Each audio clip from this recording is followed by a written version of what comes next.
Oke, ya.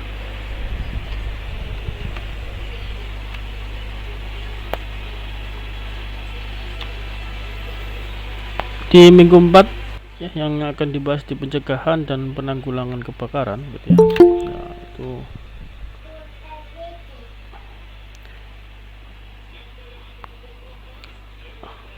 yang sebelumnya ya, bahwasanya perlu kita ketahui ada istilahnya fire protection gitu ya.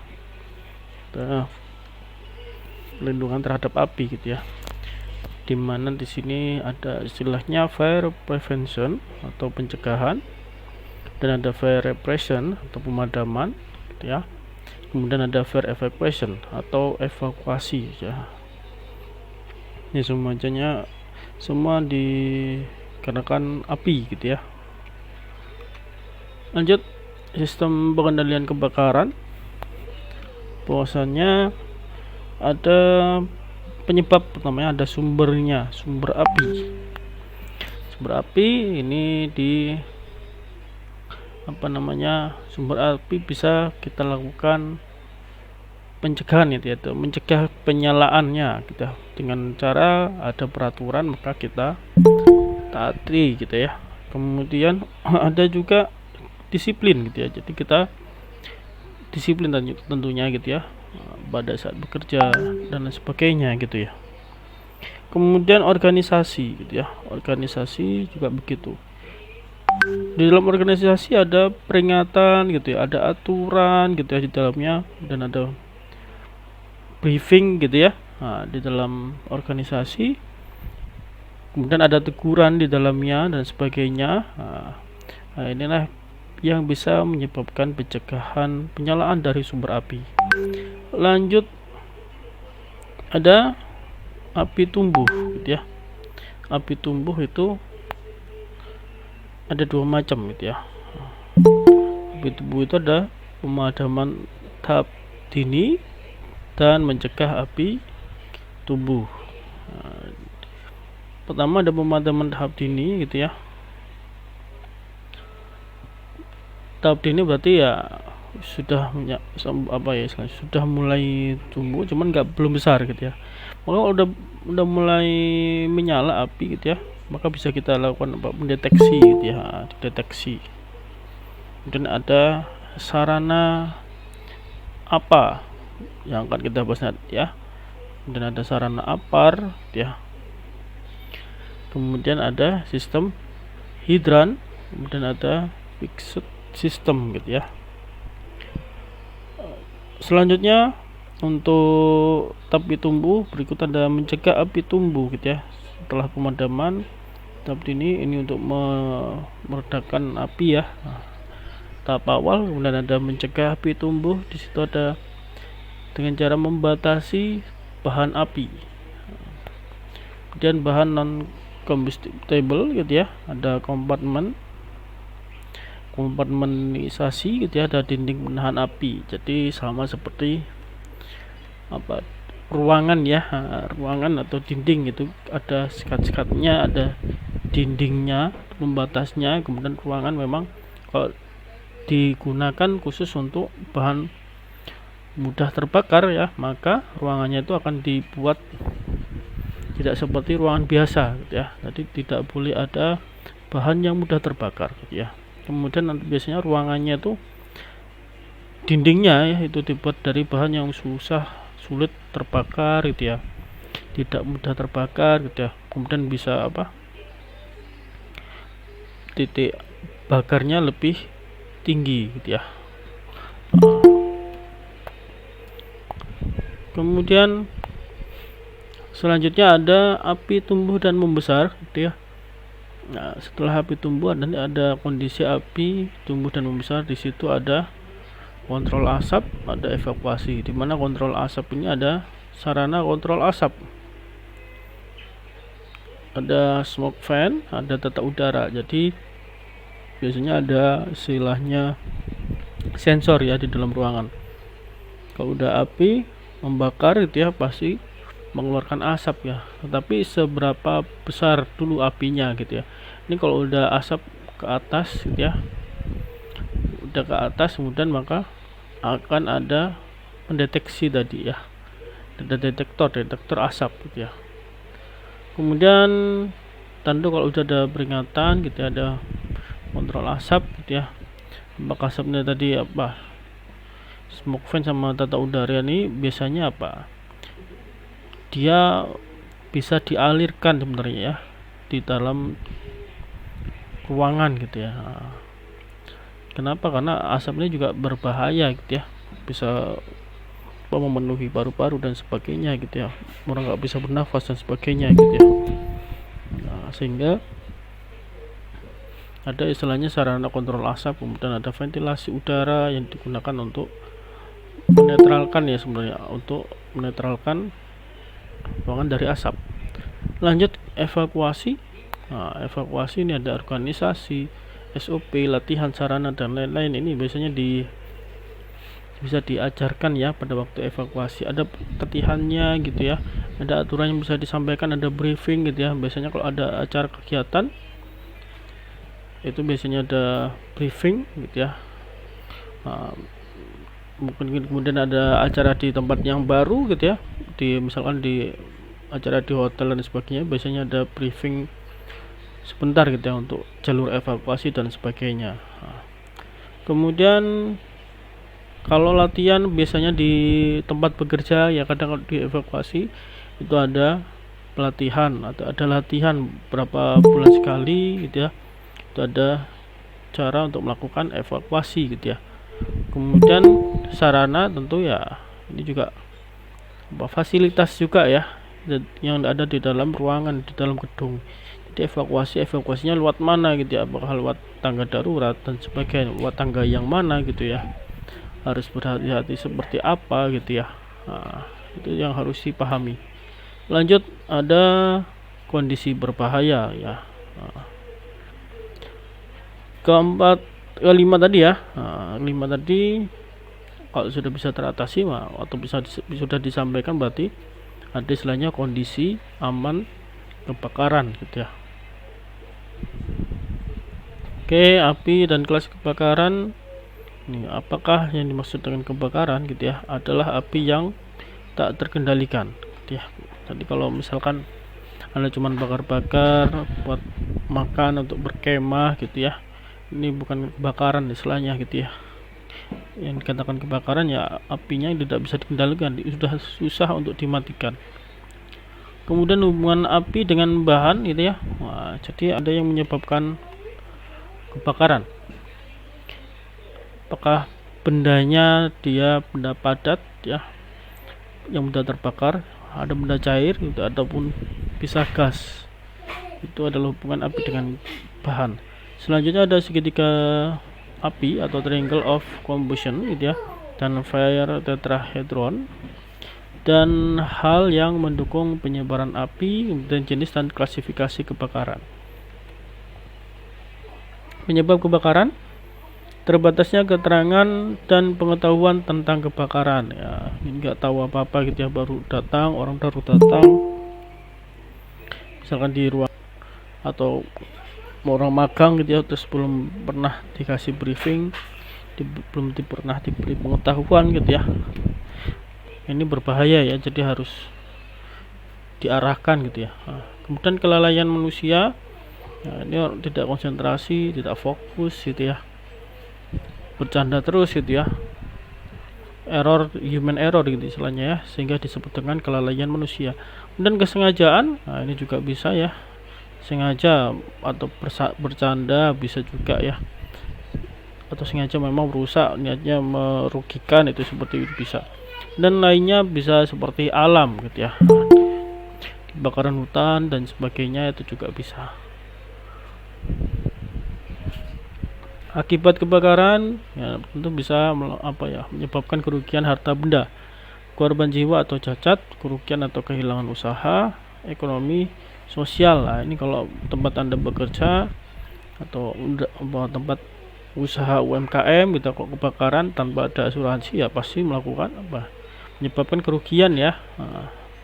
Kerugian atau tempat kita bekerja ya, maka biasanya ya kita juga merasa rugi ya, tidak ada pekerjaan lagi gitu ya. atau putus kontrak dan lain sebagainya, sehingga berpengaruh juga atau berakibat ke ekonomi sosial. Lanjut, ada segitiga api atau fire triangle gitu ya. Ini ada panas, bahan bakar, udara. Kalau panas ya bisa dilakukan pendinginan gitu ya. Bahan bakar, maka yang disebabkan oleh bahan bakar misalkan dilakukan penguraian gitu ya. Dan kalau misalnya kebakaran diakibatkan oleh udara, maka dilakukan pengisolasian. Lanjut, ini contohnya isolasi, penguraian dan pendinginan. Isolasi O2 oksigen gitu ya. Ya, ada api, bara api, lilin gitu ya, dinyalakan kemudian ditutup sehingga mati ya. Maka mati ini kenapa? Karena tidak ada oksigen yang menyalakan api gitu ya. Nah, jadi tanpa oksigen lilin itu api itu akan mati. Lanjut, selain isolasi ada uraian BBM. Nah, yang menyebabkan api menyala itu BBM. Contohnya yang di sini adalah lilin. Kemudian kalau lilinnya habis gitu ya, maka dia akan mati. Selanjutnya ada pendinginan atau H2O gitu ya. Ada H2O ya. Ini terjadi kebakaran, kemudian H2O kita siram lilinnya ya, dan apinya yang terbakar itu dengan air, maka dia akan mati. Oke, dengan konsep itu maka kita bisa mengetahui ya yang bisa mematikan api. Api dibagi menurut kelas oleh NFPA gitu ya, National Fire Protection Association. Ada kebakaran pada benda pada mudah terbakar yang menimbulkan arang atau karbon gitu ya. Meninggalkan apa? Ada kayu gitu ya, kertas, karbon, kardus, kain, kulit, plastik ya, ini ada sisanya. Selanjutnya kebakaran pada benda cair dan gas yang mudah terbakar, contohnya ada bahan bakar gitu ya, bensin, lilin, gemuk, minyak tanah, thinner. Tahu ya, pasti tahu bahan bakar, pasti sudah pernah nyoba mungkin ya, sudah banyak cerita. Kemudian kebakaran pada benda yang menghasilkan listrik atau yang mengandung unsur listrik gitu ya, kabel kebakaran gitu ya, atau terjadi konsleting gitu ya, menyebabkan membakar kabelnya gitu ya, dan lain sebagainya gitu ya. Kebakaran pada logam mudah terbakar, ada logam yang mudah terbakar apa? Ada sodium, litium, radium. Termasuk baterai ya, baterai. Kemudian ada peringatan di baterai, biasanya dilarang membakar baterai ya, harus didaur ulang gitu ya. Kemudian yang contoh yang lain apa? Electrical vehicle gitu atau kendaraan elektrik gitu ya, itu juga sama karena ada baterainya gitu ya, itu juga mudah terbakar. Kemudian oleh SIA gitu, Standard Australian Association gitu ya, ada kebakaran pada mudah terbakar yang menimbulkan arang atau karbon sama seperti yang tadi. Kebakaran pada benda cair mudah terbakar ya, ini contoh bahan bakar, bensin, lilin, gemuk, minyak tanah. Dan ada tambahan kebakaran pada benda gas, contohnya LPG, LNG, metan dan lain-lain. Ini gasnya mudah terbakar. Ini seperti kabar gas LPG tabung 3 kilo meledak ya, dan sebagainya. Ini kalau teman-teman tahu gitu ya, kalau sudah misalkan di rumah tercium bau gas yang menyengat gitu ya, ini jangan menyalakan api, jangan menyalakan listrik gitu ya, lampu dan sebagainya. Pokoknya jangan pegang listrik ya. Lebih baik kalau sudah tahu baunya menyengat, maka buka jendela ya, jendela, ventilasi, pintu semuanya dibuka sehingga gasnya semuanya terurai gitu ya, semua gasnya hilang keluar. Kalau sudah tidak tercium baunya, itu baru aman ya. Ini kalau masih tercium bau gas LPG, itu yang berbahaya, itu yang menyebabkan kebakaran. Jadi teman-teman harus paham. Kadang juga orang yang flu dia pilek itu juga kan belum paham ya. Tapi kalau udah ada suara kayak apa, suara LPG terbuka tidak rapat gitu ya, mendesis dan sebagainya, itu yang juga berbahaya gitu ya. Jadi pemasakan juga harus tepat gitu ya. Selanjutnya, kebakaran pada logam mudah terbakar seperti yang tadi gitu ya. Kebakaran pada peralatan yang menggunakan tenaga listrik atau menimbulkan tenaga listrik, nah ini juga itu juga bisa berbahaya. Nah, lanjut, unit 2, memilih alat pemadam api ya. Alat pemadam api ada yang manual dan otomatis pemadam api atau disingkat APA gitu ya. Kemudian yang manual ada APAR, mobile unit, fire truck, sama fire pump. Kalau di APAR gitu ya, APAR itu ada yang isinya ada busa, air, atau kemudian ada lagi dry chemical gitu ya, kimia kering maksudnya ya, isinya kimia kering. Kemudian ada di cartridge itu ada cartridge luar dan cartridge dalam, itu ada macam-macamnya. Store pressure itu ada busa, air, DC, sama CO2, karbon dioksida gitu ya. Nah, jadi CO2 atau karbon dioksida itu juga bisa mematikan api. Dan ada variable plug, ada valve system. Selain itu ada turnover two-way chemical. Selanjutnya poin 2 itu ada mobile unit, kereta dorong ya. Itu biasanya yang dia lebih besar ya pemadamnya, enggak yang tabung yang udah dibawa di handheld. Mobile unit biasanya di SPBU ya, atau di tempat pengisian bahan bakar. Dan di situ ada cartridge, ada store pressure ya. Lanjutnya ada fire truck, ini seperti mobil pemadam gitu ya, ada fire pump gitu ya. Nah, ini kalau misalkan untuk gedung bertingkat ya. Lanjut, ada yang otomatis, ini sistem pipa, hidran, sprinkler, fix system gitu ya. Ini yang sudah ada di gedung biasanya, ada sistem non pipa ya. Alat pemadam api ringan itu ada APAR. Nah, ini coba nanti ada saya tunjukkan yang namanya untuk di ruangan ya, hidran sama sprinkler, supaya teman-teman paham bedanya. Oke, ini ada contoh waktu di gedung Tekno ya. Nah, kelihatan ya gedung Tekno. Ada ROR, ada smoke tiap ruangan ya, di lantai 1, 2, 3. Itu kalau teman-teman cek ya, itu di ruangan wajib ada ya. Nah, di sini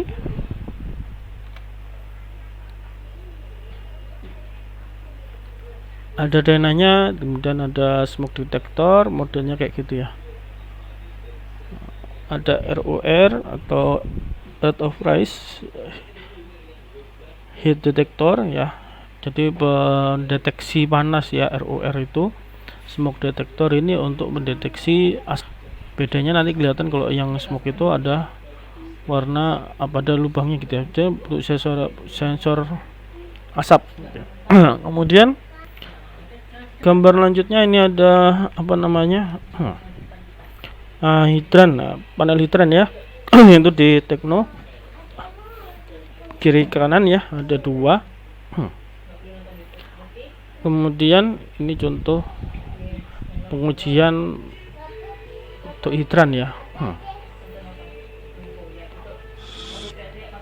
Nah, ini harus dicek juga ya, biasanya beberapa bulan gitu ya. Atau pendeteksian ya, kayak smoke detector itu juga begitu. Hanya contoh kemarin pas tes commissioning ya, setelah dilakukan pembangunan itu ada pengujian.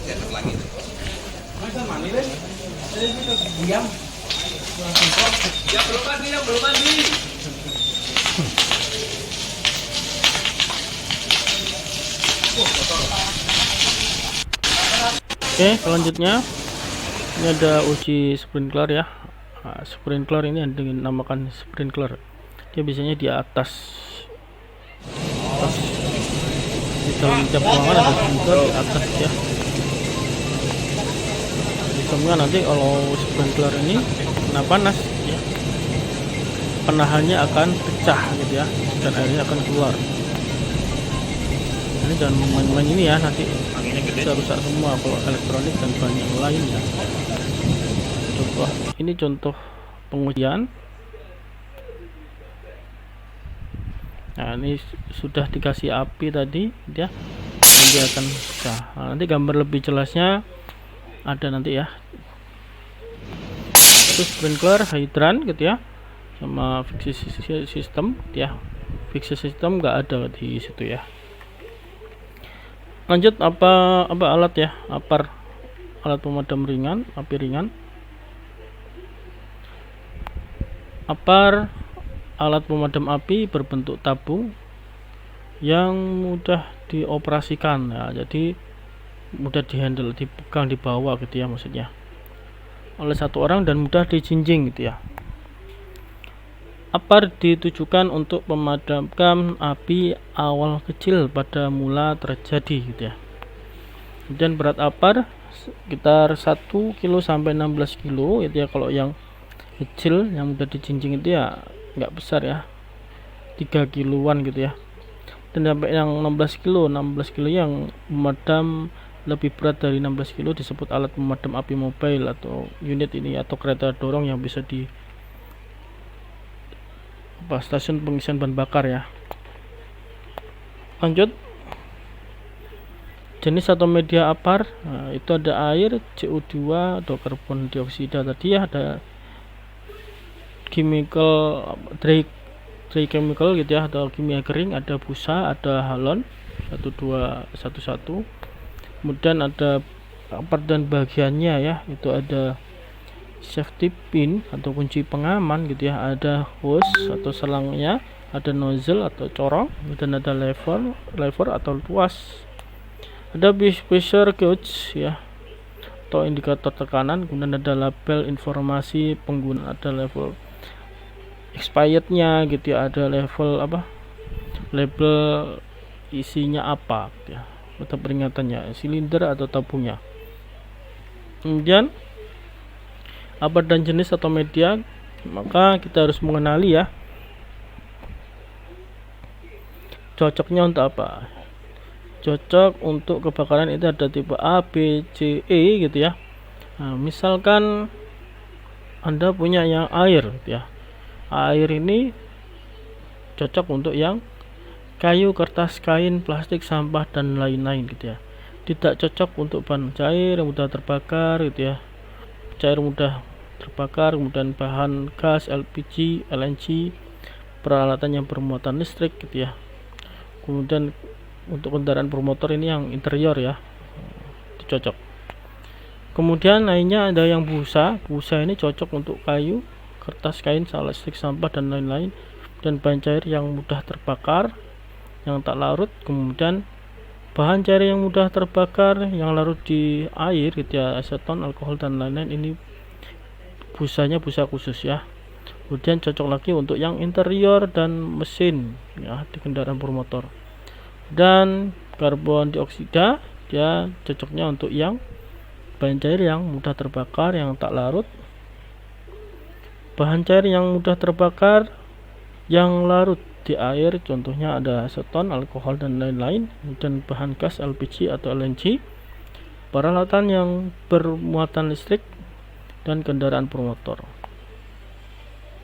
Kemudian ada kimia kering gitu ya, itu juga cocok untuk semuanya ya, kalau dilihat. Nah, kemudian yang halon 1211 ini jarang tapi ya, itu cocok juga untuk semuanya, kecuali yang kayu, kertas, kain ini untuk api awal ya, yang masih kecil.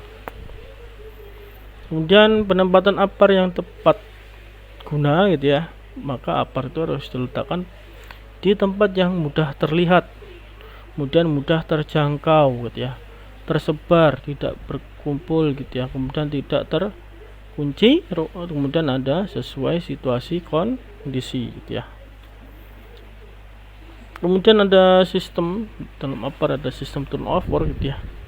Ini sistem dua bahan kimia atau turnover atau dibalik gitu ya, dimana bahan pemadamnya terdiri dari dua bahan kimia cair yang bila bercampur akan menghasilkan gas CO2 ya, sebagai gas menekan yang akan mendorong busa sebagai hasil reaksi gitu ya. Contohnya adalah larutan sodium bikarbonat, kemudian larutan aluminium sulfat.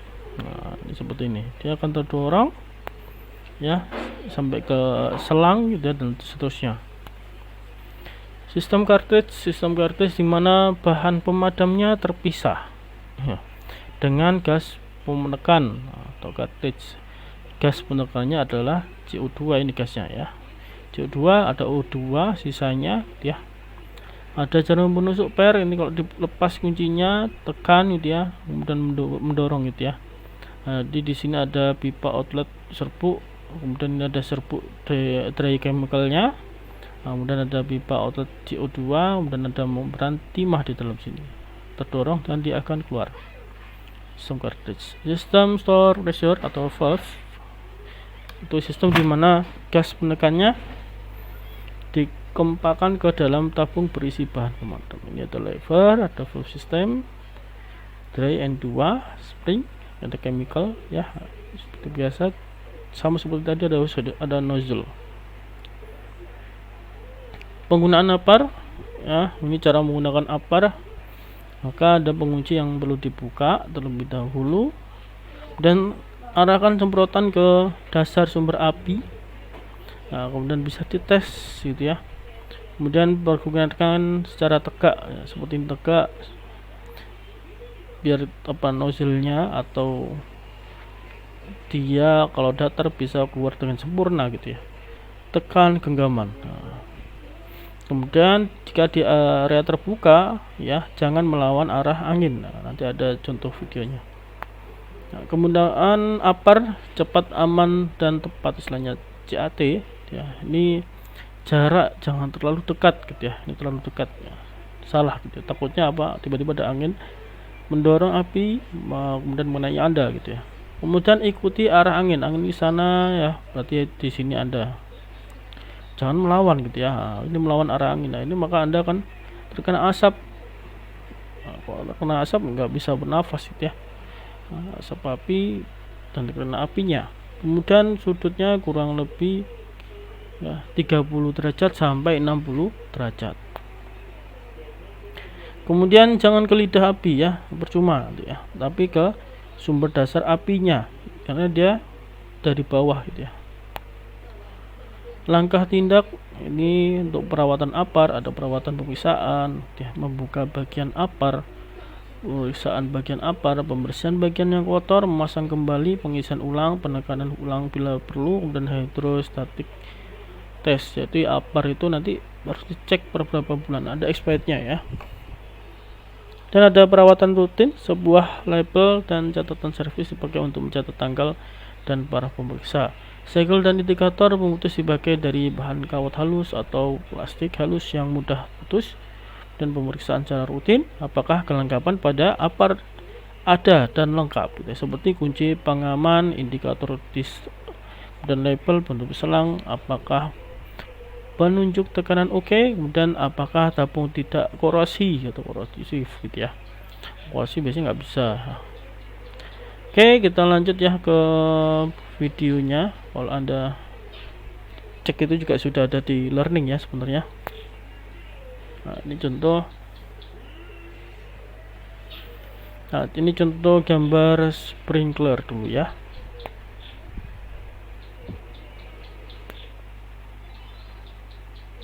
Nah, ada penahannya sprinkler di sini ya. Today we're going to test Ini kalau panas, just a common fire sprinkler head. You've probably seen these in offices or buildings, warehouses, anywhere there's a fire protection system using these sprinklers. This particular one works when it gets to 155 degrees. There's a liquid in here that will expand in this glass ampule and break it and release this plug, which is called a pip, and Suaranya masuk ya? It's a one-time deal. You can't Suara reset video. them. And once that is open, it Oke. sprays water out. I'm not sure what the fluid in there is. It could be just like an alcohol, something that has a real low freezing point, so you don't break it Nah, ini yang ada di if tiap they're ruangan outdoors ya. or exposed to cold weather. So let's see what it looks like in slow motion. Nah, seperti itu keluar. Cuma lebih dekat ya seperti yang tadi. Slow motionnya. Ini penahan dari kaca itu, kaca berisi larutan itu sebagai penahan ya.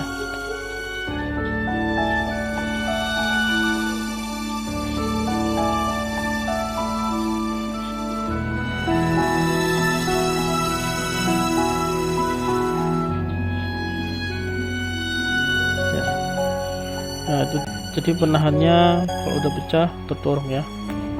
Nah, seperti itu ya.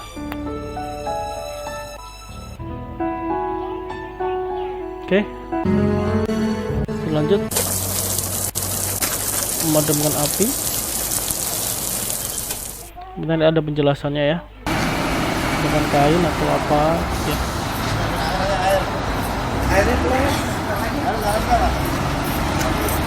Ini tangannya juga perlu diperhatikan.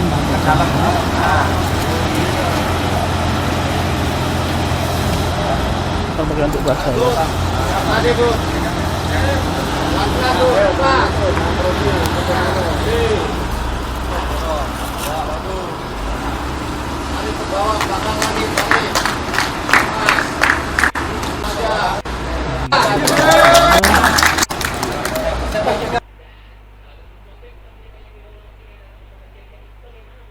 Usahakan karung ini kita lipat aja. Tujuannya apa? Kalau kita lipat, maka resiko kita akan karung ini terinjak itu kecil. Lain dengan karung itu kita bawa seperti ini, kita lari mendekati api, maka nggak menutup kemungkinan karung ini terinjak, kita bisa jatuh. Ya. Jadi caranya karung kita lipat jadi dua seperti ini. Kemudian setelah mendekati titik api, kita lepaskan ujungnya salah satu, ya.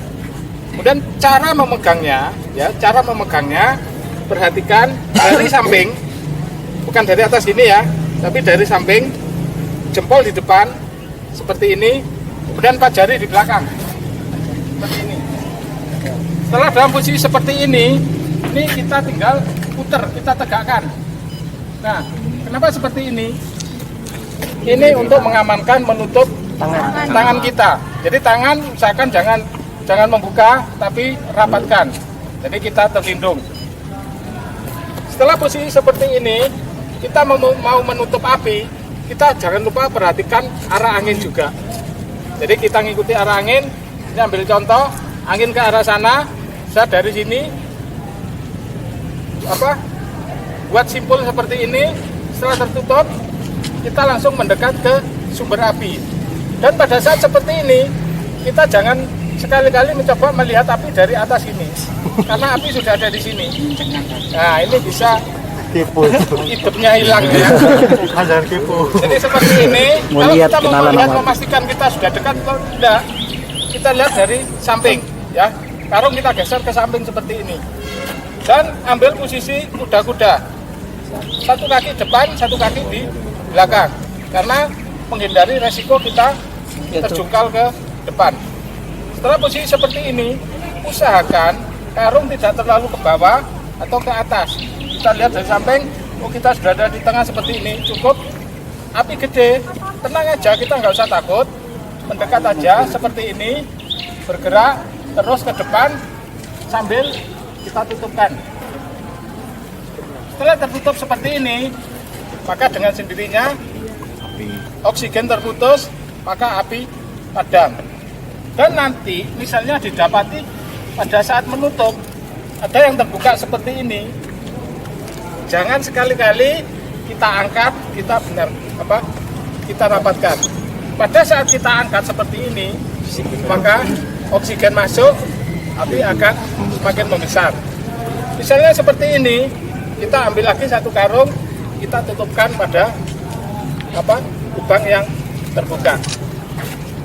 Dan setelah kita tutup, pengambilannya pun sama. Nanti kita ambil karungnya, pegang di ujung. Usahakan tangan kita tidak menyentuh drum ya, karena drum sudah kebakar, panas. Ambil di ujung seperti ini, ambil buat kuda-kuda seperti ini, kemudian kita buka, kita tutup muka seperti ini, kita bergerak mundur. Kenapa seperti ini? Misalnya di sini masih ada terjadi penyalaan, kita tetap terlindung. Ada pertanyaan? Itu secara tradisional ya. Kita buat simulasi, misalnya ini terjadi di sekitar kita, di rumah kita nggak punya apar. Dengan alat yang ada di sekitar kita bisa memadamkan api. Jadi alat seperti ini, kita bisa, misalnya ini yang kebakar kompor kebakar, kita bisa matikan apinya kalau kita nggak punya apar, pakai alat-alat yang sederhana seperti ini. Ya. Yang lain?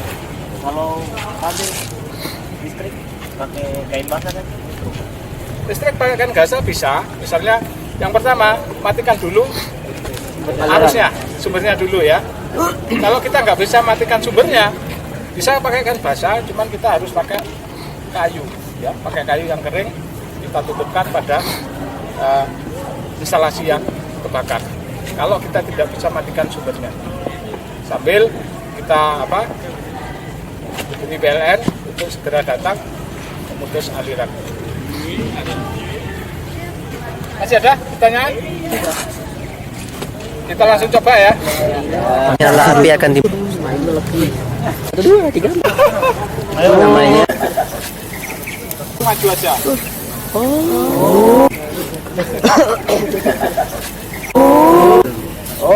Itu loh kata-katanya.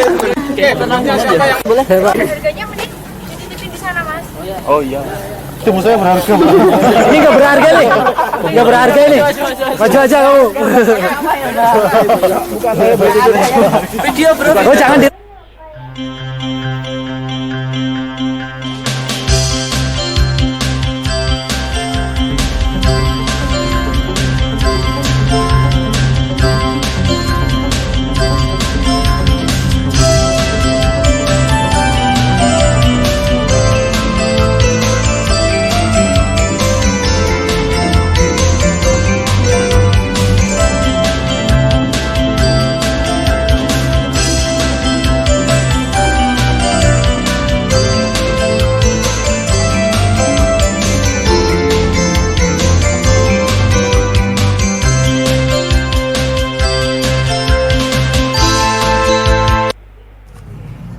Today we're going to test Ya. just a common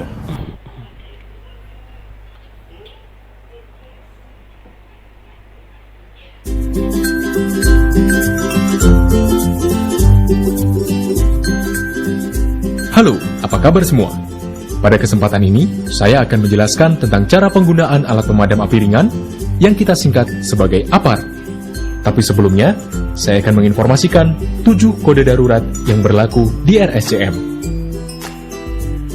Code Blue untuk kegawat daruratan medis. Code Grey untuk gangguan keamanan. Code Pink untuk penculikan bayi. Code Purple untuk evakuasi. Code Green untuk gempa bumi. Code Black untuk ancaman bom. Dan Code Red untuk kebakaran.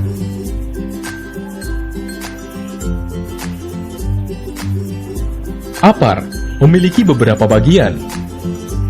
Safety pin atau pin pengaman, lever atau tuas, handle atau pegangan, pressure gauge atau pengukur tekanan, silinder atau tabung, hose atau selang, nozzle atau corong, dan yang terakhir adalah information label atau label informasi mengenai rating APAR, petunjuk penggunaan, klasifikasi, dan tipe.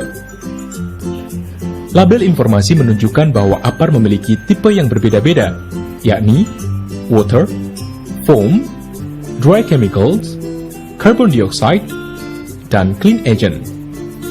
Tipe-tipe APAR tersebut harap digunakan untuk memadamkan jenis kebakaran sesuai dengan klasifikasinya.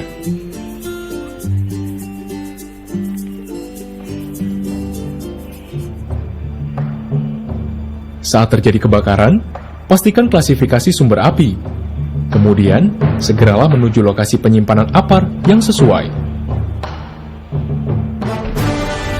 Sebelum digunakan, cek isi tabung pada pengukur tekanan.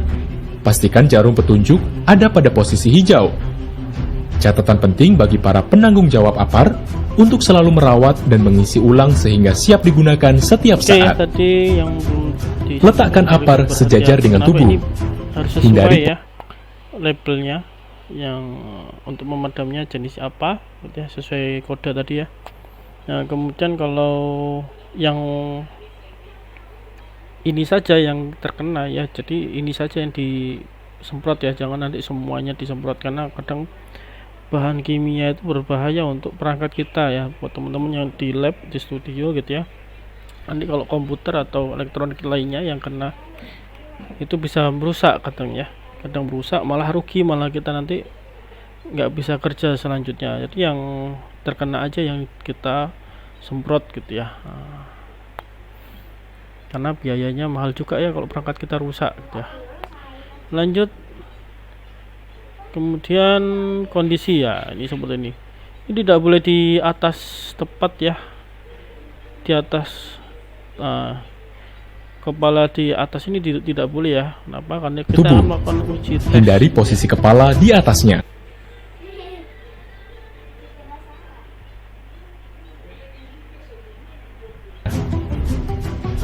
Tahan APAR sambil melepas pin pengamannya. Periksa tekanan APAR dengan cara mengarahkan corong ke atas, lalu tekan tuas beberapa kali. Dia bisa tekanannya bisa ke atas dan mengenai kepala gitu, jadi agak mundur kepalanya, jangan di atas pas ya.